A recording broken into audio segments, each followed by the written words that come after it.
In my mind, there's one choice for roofing around here, and I'd go with your best choice. Whether it's time to replace your roof or repair it, Best Choice Roofing provides top-notch roofing services tailored to meet the unique needs of Detroit homes and businesses. They serve the region and inside the city of Detroit, too. You can find out more at bestchoiceroofing.com/Detroit. That's bestchoiceroofing.com/Detroit, or call 313-474-7031. That's 313-474-7031.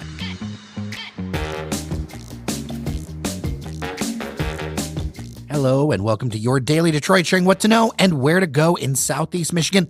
Coming to you from our beautiful studio at Techtown in Detroit, Michigan. I am Jer Stays. It is Friday, and across the table from me is none other than the excellent Devin O'Reilly. It has been a minute. I missed you, man. Yes, it was quite a break, and we're back. It's our first Friday episode officially of 2025, and I think it's going to be a good one. I agree, because what we're going to do is we're going to have our predictions episode. People like that. They do. We went through the data, and actually our predictions are among our most popular episodes that we do. We're going to start the year with some, but first we're going to roll the tape back in the spirit of honesty. Okay. Talk about last year's predictions, and then we're going to talk about our high, medium, and low chance predictions for 2025. So, all right. Are you ready? Let's do it. Let's turn on the Truthinator, if you will. The first prediction is that the Rensen will be sold. GM would sell it by the end of the year, that it was an albatross is something that I said.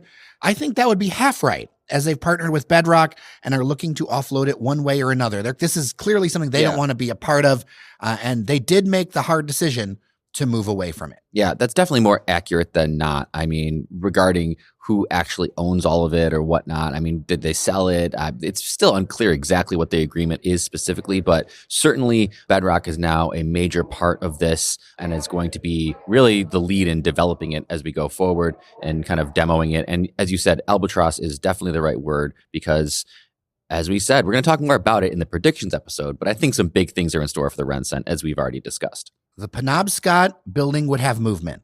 Ooh. Did I say that? Yeah. Sorry. Maybe that was wishful thinking. Low confidence prediction. It's becoming really unfortunate. I mean, I'm almost getting upset that we have this building sitting right there in the middle of, one of the crown jewels of the downtown skyline, and actually one of the crown jewels of kind of Art Deco architecture left in America. In fact, one of the tallest. It's just sitting there rotting away. I mean, that's just really unfortunate. I'm sad to say that I was wrong on that. The hard part about this is to see the Penobscot and now see all these other buildings that were very difficult, the Book Tower, many others, the Metropolitan, happen. Mm-hmm. It shows you the difference in ownership. And I'm not going to name names, but don't tell me it can't be done. For sure. There's no reason why it can't be done. It's just a matter of will and some money, but people have that. And I'm not going to make that prediction this year, but I do hope I hope there's some movement this year. Mike Duggan not running for mayor is correct. And I remember we got some help for that one. We got a lot of help. People did not believe us at the time, this time last year. That was kind of a reading the tea leaves type of situation. I think, we both, not that we know anything that, specifically anyone doesn't know, but I think our intuition served us pretty well in that.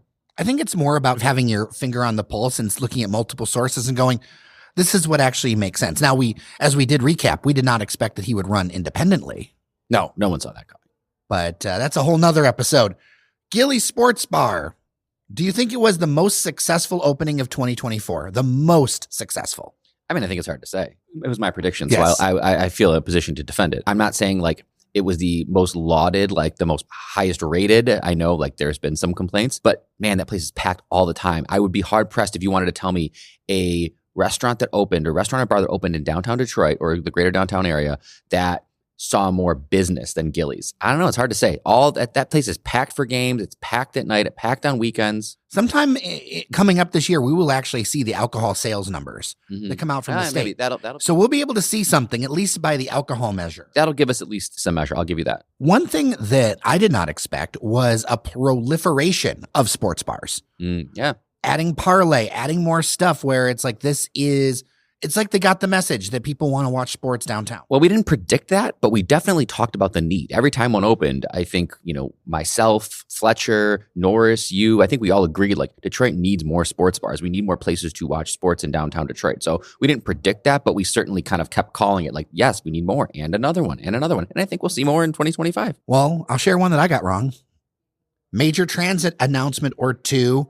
That was pretty incorrect. Now, there was some minor work.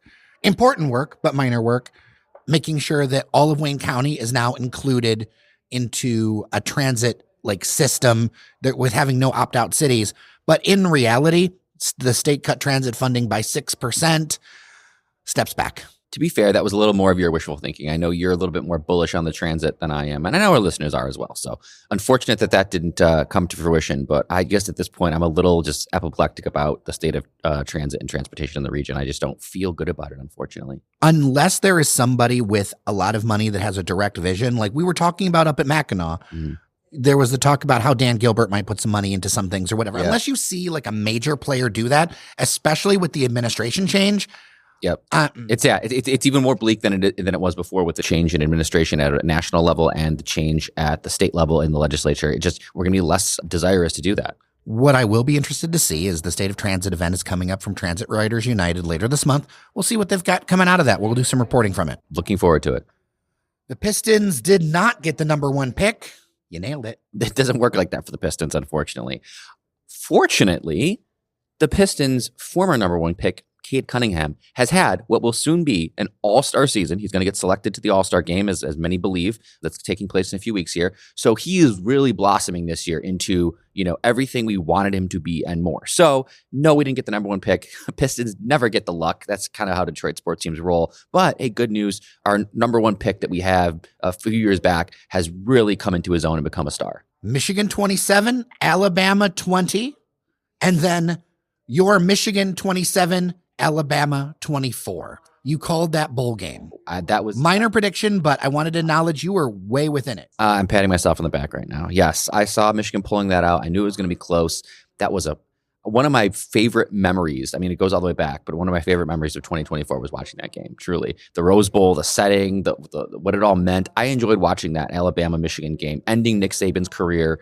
I enjoyed watching that game and got more pleasure out of watching that game than even the national championship game. Are you still basking in the national championship light as a U of M grad? Oh, yeah. I'm loving it. We're good. We beat Alabama again this year, and we beat Ohio State. It was a fantastic year, and I'm going to throw a shot across the bow here. I know Ohio State, as we speak, is still playing for a national title, but you want to talk about tainted titles? If Ohio State wins the national title, who cares? They didn't even win the Big Ten, and they lost to their biggest rival. So, it'll be like the lamest national title ever if Ohio State ends up winning. We'll fast forward to July, that money and investment increasing over the next 6 months. And I'll say that there are a number of new apartments going up. Some candidates for mayor are looking at reducing red tape. City council passed an ordinance to help reduce red tape. So yeah, I think it's interesting, but I will say a lot of the action is happening outside of the district Detroit. It's happening a little outside of downtown sometimes.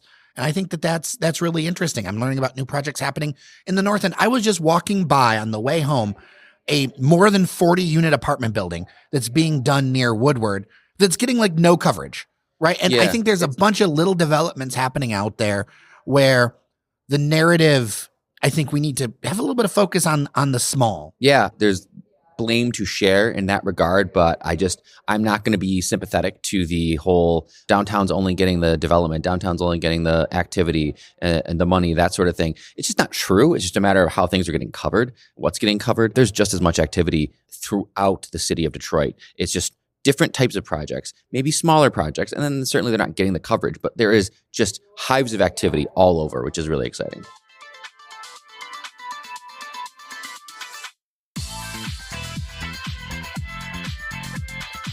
Let's go to the present day and look to the future. Devin O'Reilly.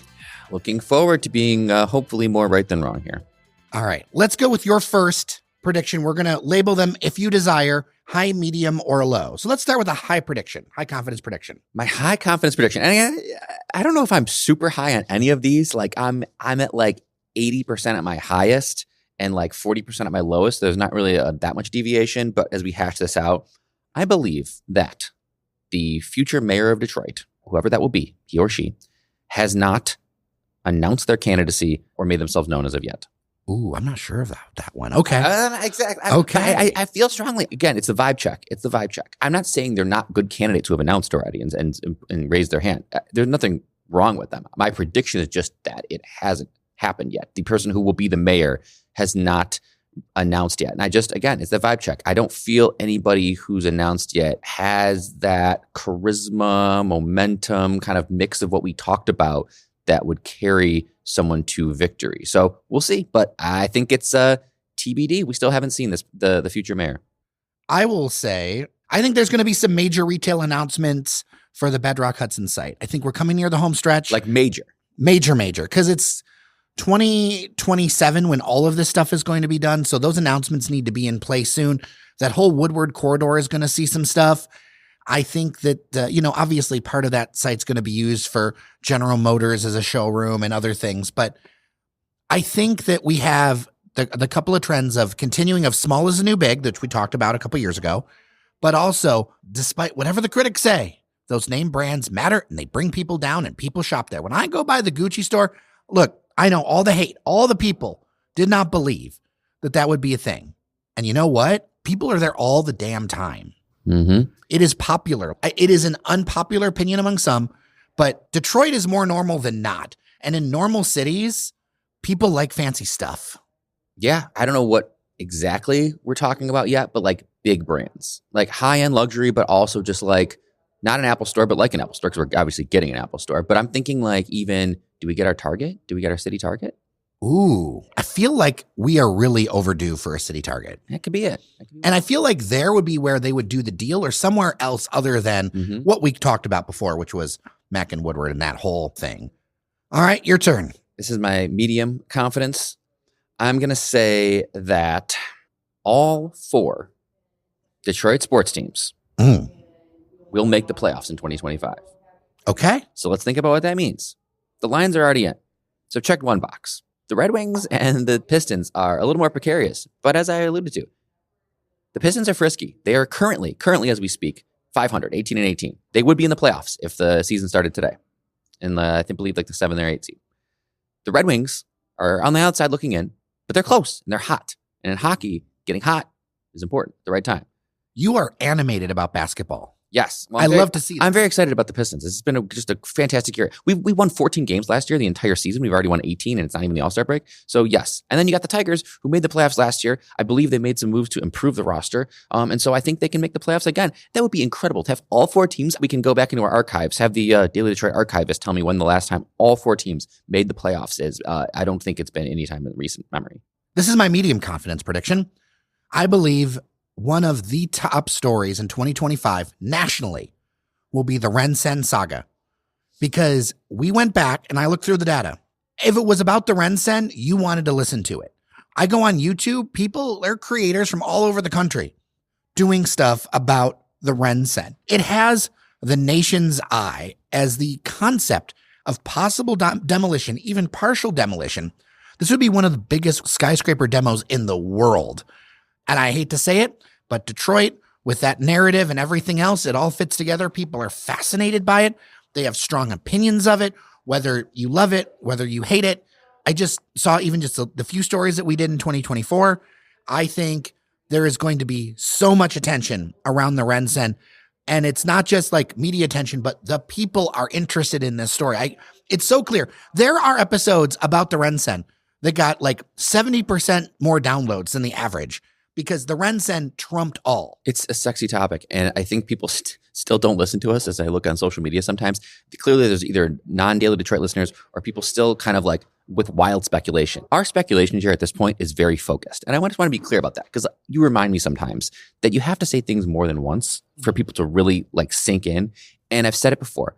Please do not think they are tearing down the middle tower of the Ren-Sen. It's You don't not even happening. You don't even think, But I still see people. even with the threat of. No, they're not going to tear it all down. No scenario where they tear it all down. Call it a prediction. No Okay, that's a scenario prediction. No, Okay. no scenario where they tear it all down. It's 2 towers. I'm telling you, I will die on that hill. They're tearing down 2 of the towers, the front towers, and that's where they're going to build off into the riverfront, really build out that space. That's where you could see like I said, think of anything, water parks, movie theaters, anything you think of, it might happen. There are a lot of people who are upset about the idea of state dollars to go toward it. Do you think eventually there will be incentive dollars put in? Yeah, I think they'll get the money. I think they can get the consensus. Again, it's not like something where, the legislature has changed in its makeup, but it's something that, incentive dollars is kind of a bipartisan in a way.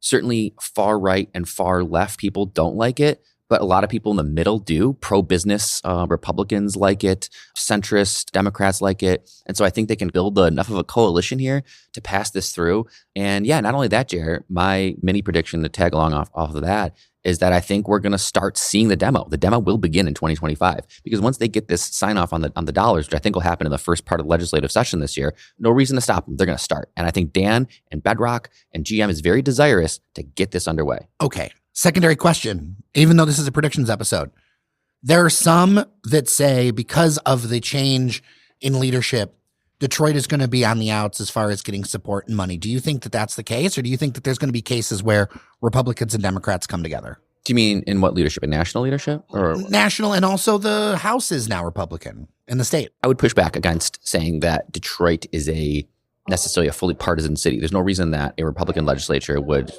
turn a blind eye to Detroit. There's plenty of Fortune 500 companies and Fortune 1000 and big businesses run by very conservative people who exist in downtown Detroit. So I don't think Detroit is this monolithic, like progressive city. And we talk about this too. I mean, not to get too political, but it's not monolithic like that. And I just think that Republicans and Democrats can share an interest in developing and continue to pushing progress in Detroit. And that at the national level, we'll see. I mean, the president-elect is quite a transactional person who goes with the way the wind blows and with people who are in his ear. So there's really no telling if Detroit will get more or less attention. I assume more. I think we're a city to be watched. I think we're already a success story that will continue to be a success story. We share this next prediction that Detroit in the next year will have another sporting event. Yeah, my twist on it is the announcement of a major sporting event. So, we had the draft. We've had the NCAA tournament. I think we're going to get... And this is my pie in the sky one. I'm not that confident because I literally have no knowledge. I just know that we've been building hotels like crazy in the hopes of catching another big fish. And I know that you watch this real quick, Jer. These NFL games with the Lions, someone released like the top 3 games this year. They're all Lions games. Yeah. You see now on national TV and everyone watching, including the NFL, including the powers that be, are watching these Lions games and just this rabid fan base, how electric Ford Field can be, that we can host big games. I'm hoping this is a Super Bowl. I'm not going to say it's just a Super Bowl, but I'm thinking either maybe we get the Super Bowl announcement. Maybe it's like the NBA All-Star game. I'm not sure, but I think we get a big, big announcement. And I feel with a little bit of lead time, it'll give time for those hotels to come online because there's even more coming down the pipe. Yeah, I mean, the way the Super Bowl, it's not going to be like next year, but like you would get an announcement that, let's say, Super Bowl 2027 is going to be in Detroit or something like that. All right, end it out, my friend, with your final prediction. So my final prediction is kind of a broad one, but I think I've been going back, and obviously our bread and butter is about towning and new things and things that are closing and things that are new. And I think that 2024 was a very difficult year, and it remains to be seen. I'm an optimist. So I still think that more places open, but I could totally understand if someone feels like there was more closings than openings in 2024. I would not push back on that. But I do think that a lot of that got out of the way. There was still that tail from COVID of the places that were hanging on for the few years past and just couldn't do it anymore, or places where people just decided to retire and conditions changed. But I am optimistic, surprisingly, for 2025. And I think that we will have more restaurant and store openings in Detroit than closings. Restaurant and store and bar? Yes, all 3? Or just one of the...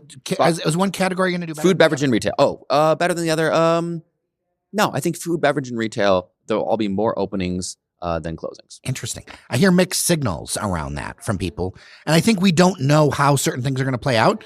But anytime there is destruction, there is also opportunity. Right. And I think that it's incumbent upon people like us, and I give us credit because we do a good job of this, is oftentimes in the news media, the closings get a lot more attention than the openings. And that is because human nature biases towards the negative. Right. But not with us, because as I said, our bread and butter, the reason you and I started talking years ago was all these new bars and restaurants and places that were opening. And we had honestly, to talk about that. And honestly, and this is just sharing a little bit behind the scenes, looking at the data, that's what people wanted. In 2024, I feel like I really learned something about our audience and things that shifted. And it's that people want to know about food. They want to know about openings. They want to know about the Renson. They want to know about that new coffee shop in their neighborhood. They want to hear interesting conversations with people that are making a difference or reporting out. And there are some stories in there that are more controversial, like these land speculators of Detroit, where we had Aaron Mondry from Outlier Media. That did very well. But that is the kind of content that did really well in 2024. And that makes me think people are looking for something different in media. And I know that's like an overtired thing. And I'm not going to go into this whole one media versus the other. All we're going to do is take care of our house. We are. And again, hit our bread and butter. And whether it's a coffee shop in Island View or a 5-star hotel or a city Target downtown, we're going to cover it all. And we're going to make sure you know where to go around the city, what's new, what's good, what's not so good. But we will cover it all, Jer. All coming to you from Detroit's living room right here at Tech Town. That's right. Well, with that, I'm Jer Stays. I'm Devin O'Reilly. Thank you so much for listening. Devin O'Reilly, thank you so much for years of not only being on the podcast, but friendship. I really appreciate you. It's so good to have you back behind the microphone. Great to start off 2025 with what I think is a good episode. Hope people enjoy it. And again, cheers to more to come. Well, remember that you are somebody, and we'll see you around Detroit. Have a great weekend.